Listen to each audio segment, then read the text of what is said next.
दोस्तों, आप सभी लोग जानते हैं कि शारदीय नवरात्रि चल रहे हैं और आप लोगों में से बहुत सारे लोगों ने पूछा कि भैया, हमें इस शारदीय नवरात्रि में किया जाने वाला कोई एक ऐसा उपाय बता दो, जिस उपाय को करने से हमारे घर में जो धन से जुड़ी हुई, पैसों से जुड़ी हुई समस्या हो, वो दूर हो जाए।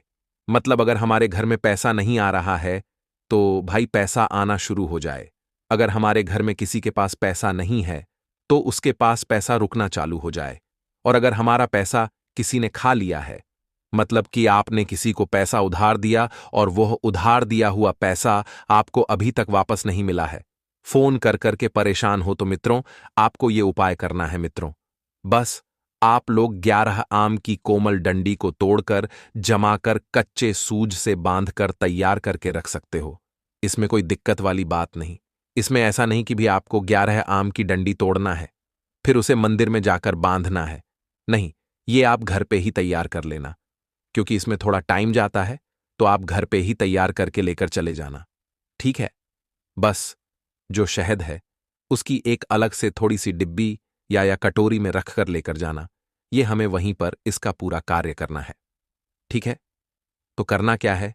अपने साथ में पूजन सामग्री रख लेना, और शाम के समय जा रहे हो तो अपने साथ में एक गोल बाती का शुद्ध देसी गाय का जो घी होता है, उसको अपने साथ में रख लेना है ना, घी को रखकर। और अपना ये जो मतलब पूजन सामग्री है मित्रों, उपाय सामग्री है, इसको अपने साथ में रखकर शिव जी के मंदिर पहुंच जाना। शिव जी के मंदिर जैसे ही पहुंचते हो, तो सबसे पहले जाकर भगवान के दर्शन करके अपनी पूजन अर्चना करना, शिव जी पर जल चढ़ाना। शिव जी की पूजन अर्चना, अबीर गुलाल वगैरह जिससे करना चाहते हो, वो सारी आप लोग पहले पूजन अर्चना कर लेना। ठीक है? पूजन अर्चना करने के बाद अब आपको क्या करना है कि भगवान शिव जी की शिवलिंग के पास में आकर बैठ जाना है ना। देखो, अगर शाम के समय गए हुए हो, तो जो दीपक आपने जलाया हुआ है, मात्र एक दीपक ही लेकर जाओगे। शाम के समय जल वगैरह लेकर जाने की जरूरत नहीं है। तो जो दीपक है आपका, उसको भगवान शिव जी के मंदिर में बैठकर अपनी माच से जलाना है मित्रों। और दीपक सबसे पहले जाकर जलाकर भगवान शिव जी की आरती करके उसे पास में रख देना है। ठीक है? ज्यादा पास में मत रखना, भगवान शिव जी को आंच ना लगे। दीपक रखने के बाद आप अपना जो उपाय है वो शिवलिंग के पास में बैठ के कर सकते हो, है ना। इस उपाय को शिव जी के मंदिर में, शिवालय में शिवलिंग के पास में बैठकर करना है। इस बात का भी ध्यान रखना है ना। तो जैसे आपकी पूजन अर्चना हो जाती है, अब आप शिवलिंग के पास में बैठ जाइए, और शिवलिंग के पास में बैठने के बाद अपना जो 11 आम की कोमल डंडी है, उसको सामने निकाल कर रख लीजिए। ठीक है? अब भी चढ़ाना बढ़ाना नहीं है, आप पहले सामने निकाल कर रख लीजिए। उसके बाद में आपका जो शहद है, उसको एक कटोरी में डाल लीजिए। कटोरी में लेकर आए हैं तो ठीक है, अपने सामने वह कटोरी रख लीजिए। और नहीं लेकर आए तो एक कटोरी में जो है, अपने उस शहद में, डिब्बी में जो भी लाए हुए हो, उसको डाल लीजिए। ठीक है? शहद डालने के बाद दोस्तों क्या करना है, आपकी 11 आम की कोमल लड़ियां आपने बांधी हुई है। इसकी 2 साइड होंगी, एक इस साइड की और एक इस साइड की। ठीक है? 2 साइड होंगी, मतलब आप अच्छे से जानते होंगे, आपने बांधा हुआ है, तो एक लेफ्ट हैंड साइड होगा उसका और एक राइट हैंड साइड होगा ना। अब क्या करना है, आप लोगों को कोई से भी एक साइड लेना है, और कोई सी भी एक साइड को लेकर आप लोगों को उसे शहद में डुबो देना है ना। क्या करना है? शहद में डुबो देना है। कटोरी में जो आपने शहद डाला हुआ है ना, उसी कटोरी के बिल्कुल बीचों बीच में, उसी कटोरी के अंदर इस एक साइड को आप लोग रख देना, जिससे कि वो जो शहद है आपके कटोरी के अंदर, वो इस डंडी में लग जाएगा। मतलब 11 आम की गुम्मल डंडी में एक साथ एक साइड लग जाएगा। ठीक है? लगाना। ये शहद एक ही साइड है, दोनों साइड नहीं लगाना है। लेफ्ट हैंड साइड लगा लो, चाहे राइट हैंड साइड, कोई दिक्कत वाली बात नहीं। इस साइड लगा लो, चाहे उस साइड लगा लो, इसमें कोई फर्क नहीं पड़ने वाला। ठीक है? तो 11 आम की गुमल डंडी आप घर से बांध कर लेकर आए हो, उसमें से कोई सी भी एक साइड लेकर आपको उस एक साइड को जो है शहद में भिगो लेना है। मतलब शहद में एक बार डुबो लेना है। ठीक है? शहद में भिगोने के बाद दोस्तों, अब आपको क्या करना है, इस 11 आम की कोमल डंडी को, जिसके एक साइड पर आपने शहद लगा लिया है, इसको अब आपको भगवान शिव जी का नाम लेते हुए इसे माता अशोक सुंदर जी वाले स्थान पर समर्पित करना है। माता सूक्ष्म इंद्री का स्थान कहां पर होता है? जलाधारी के बिल्कुल बीचों बीच में है ना। शिवलिंग होती है, शिवलिंग की जलाधारी होती है। जलाधारी के बिल्कुल बीचों बीच में जो स्थान होता है, वो होता है माता अशोक सुंदर जी का स्थान। तो उस स्थान पर आप लोगों को क्या करना है दोस्तों? ये जो आपकी 11 आम की कोमल डंडी है, जिस पर आपने शहद लगाया हुआ है, एक साइड इसे आपको समर्पित करना है। जो शहद लगा हुआ भाग है ना, वो आपको शिवलिंग की तरफ करना है, ठीक है? और जो बिना शहद लगा हुआ भाग है, वो आपको जलाधारी की तरफ, मतलब उत्तर दिशा की तरफ करना है, ठीक है? तो क्या करना है, अपना जो शहद लगा हुआ भाग है, एक साइड इस ग्राम की कोमल डंडी का, उसको आपको शिवलिंग की तरफ करके इसे माता अशोक सुंदरी जी वाले स्थान पर समर्पित कर देना है।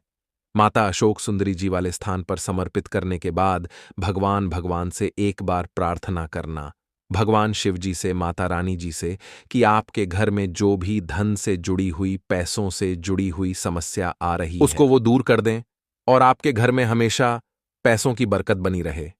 माता लक्ष्मी जी की जो कृपा है, वो आपके घर में सदैव बनी रहे, ठीक है? ऐसा आपको भगवान से वहीं पर बैठकर प्रार्थना करना है, ठीक है? और उसके बाद में दोस्तों, अगर आपने इस उपाय को उसके लिए किया है जिसने आपका पैसा लिया और वो वापस नहीं कर रहा है, तो उसके लिए प्रार्थना करना कि हमने एक व्यक्ति को जो है विश्वास के उस पर जो है पैसे दिए थे, पर अब वो हमारा पैसा वापस नहीं कर रहा है। आप कृपा दृष्टि बनाए रखिए ताकि वो हमारा पैसा वापस कर दे, ठीक है? अगर आपने इस चीज के लिए उपाय किया, तो आपको ऐसी भगवान से प्रार्थना करनी है, वो आपका पैसा खुद लौटा कर जाएगा, ठीक है? अब करना क्या है? आपने जैसे ही प्रार्थना करी, उसके बाद में आपको अपने साथ में एक छोटा सा रुमाल का टुकड़ा लेकर आना है, मतलब रुमाल लेकर आ जाना है, एक कपड़ा लेकर आना है, ठीक है? अब नया लेकर आना है, बस इस बात का ध्यान रखना, ठीक है? तो एक कपड़ा या रुमाल लेकर आना है, या तो अपना ही पास में जो रुमाल रखा हुआ है, उसी रुमाल को ले लेना। और रुमाल को लेने के बाद क्या करना है आप लोगों को, कि जो शहद आपने मतलब इस ग्राम की कोमल डंडी पर लगाकर चढ़ा दिया है, माता सक्षम जी वाले स्थान पर इसी शहद को थोड़ा सा जो है एक उंगली पर लेकर अपने उस रुमाल पर लगा लो, भगवान का आशीर्वाद स्वरूप समझकर, ठीक है? तो थोड़ा सा शहद एक बिंदी के रूप में अपने उस रुमाल पर लगा लो। उस रुमाल को अच्छे से रखकर अपने घर में भगवान से प्रार्थना करके, निवेदन करके, भगवान को धूप देकर वहां से उठकर सीधा अपने घर पर लेकर आ जाओ। ये जो शहद की बिंदी आपने अपने रुमाल पर लगाई हुई है, भगवान का आशीर्वाद स्वरूप समझकर लगाइए। बस इसके बाद में आप लोग आ जाओ अपने घर पर। और अपने घर पर आने के बाद आप खुद देखना, धीरे धीरे करके, कि आपके घर में कहते हैं कैसे माता लक्ष्मी जी की कृपा है, वो बरसना शुरू हो जाती है। दोस्तों, मतलब धन की जो समस्या है वो दूर होना शुरू हो जाएगी। आपके घर में पैसा बरसना शुरू हो जाएगा, पैसा आना शुरू हो जाएगा। और अगर आपने इस उपाय को उस चीज के लिए किया है कि भाई किसी ने आपका पैसा लिया था और वो वापस नहीं कर रहा है, तो इस उपाय को करने के बाद जो है अपने साथ में वो जो रुमाल है, मतलब शहद की बिंदी वाला, जो कि आपने उसी 11 आम की कोमल डंडी में से निकालकर लगाया हुआ था, इस रुमाल को अपने साथ में रखकर उस व्यक्ति के पास एक बार जाना और उससे बात करना, और बस बात करके वापस आ जाना, फिर वो आपका पैसा खुद लौटा कर जाएगा, ठीक है? ये उपाय इसलिए है ना? तो हमने आपको सारी चीजें बता द है इस उपाय के बारे में। इस उपाय में हम आपको वापस से बोल रहे हैं कि 11 आम के पत्ते नहीं लेना होता है, 11 आम कोमल डंडी लेना होता है। तो बस यहां पर यह वाला उपाय पूरा हो जाता है। यह उपाय सिर्फ और सिर्फ शारदीय नवरात्र में ही आप लोगों को करना है, इसके अलावा नहीं करना है। बाकी इस उपाय करते समय कोई भी दिक्कत, सम परेशानी आती है तो हमसे कमेंट करके पूछ सकते हैं। जी हाँ,